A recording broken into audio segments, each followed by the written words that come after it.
Hello, hello, hello, hello. Good morning mga kananay. Ayan, at alas 5 na ng umaga, tayo ilalarga at pupunta sa may bilihan ng isda para tayo makabili ng ulam. At ilang araw na kami hindi makabili-bili ng isda din sa aming paligid-ligid lang. Hirap daw ngayon magpuhunan sa sobrang mahal ng bili ng mga isda.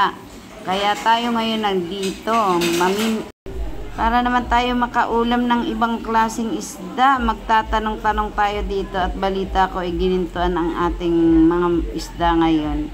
Ayan mga kananay, kailangan ni Mr. Fresh na isda. Di baling mahal, basta fresh, bawal ang frozen. Ayan, at nagtanong-tanong na ako, sadya pala talagang ginintuan. Oh my gosh, talaga naman, oo, ang isda ngayon. Ayan, at syempre wala tayong magagawa, pikit mata tayong dudukot. Ano ba yan? Ayan, pero fresh na fresh talaga. Bawal kay Mr. yan dalagang bukid, bawal yan. Bawal basta mga po, ayan, pwede yan. Ayan, tilapia bawal, daming bawal, no? Kailangan niya ng mga white meat tulad ng bangos, pero paminsan-minsan lang, gawa ng yorika naman. Ano ba yan? Kung sa bagay, matagal na ako talagang naghihirap sa pagpapaulam kay Mister. Pero sana naman matanggal na. Ang dapat tanggalin, mga lason sa katawan. Ayan mga kananay, tanong-tanong tayo. Ayan, masarap yung pink tuna. Ano yan? Minisuhan. Nasarap niyan. Pero bibili ako niyan maya-maya. Ayan, ikutin natin lahat ng pwesto ng isdaan. Etong tulingan, sarap ng sinaing yan. Kaso bawal kami lahat dyan. Matataas kasi uric. Ano ba yan? Puro na yan, uric ka na yan. Ay, lumayas. Ayan. Ayan, nag-ikot-ikot na nga ako.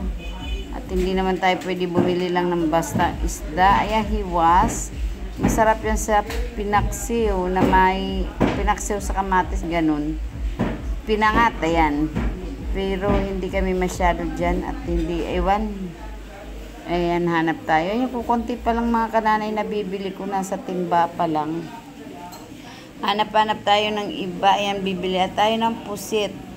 At gusto yan ng aking babae, nadobong pusit. Ayan. Ayan ang tinatawag na kalawang. Ayan, kalawang pusit. Ayan.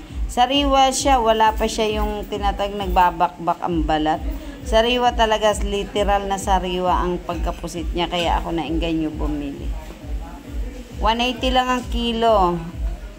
Ayan, 180 ang kilo. Pero ano ko yan ay 200, tinawaran ko. Siyempre kananay nyo, kailangan magtipid sa buhay, charos.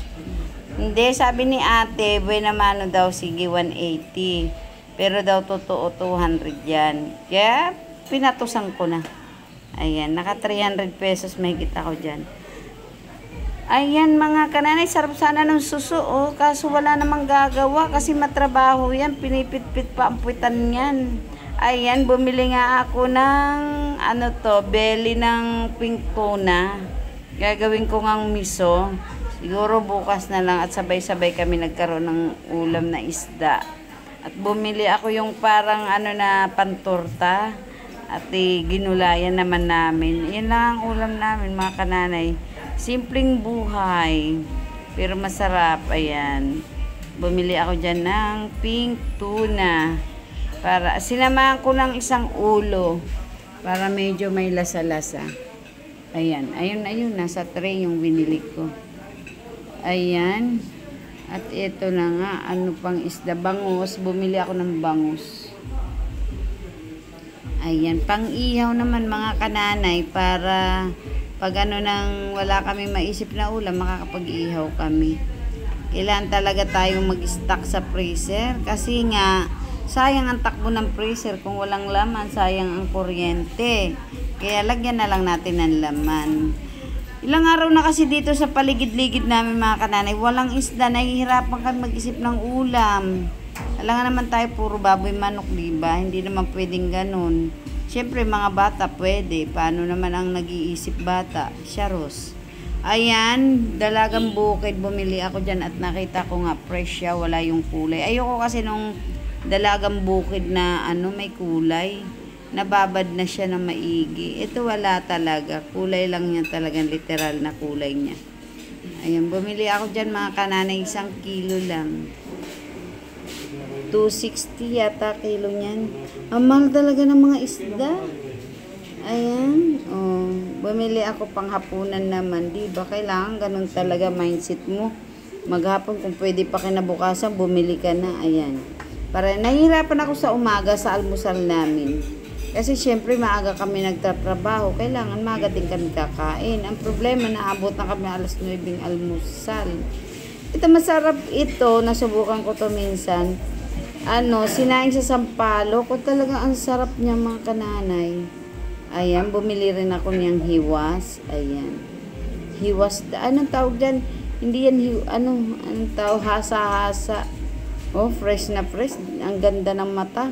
Kinikinig. Salamat mga kananay sa inyong panonood. Fresh talaga siya. Salamat. Happy New Year. Ingat.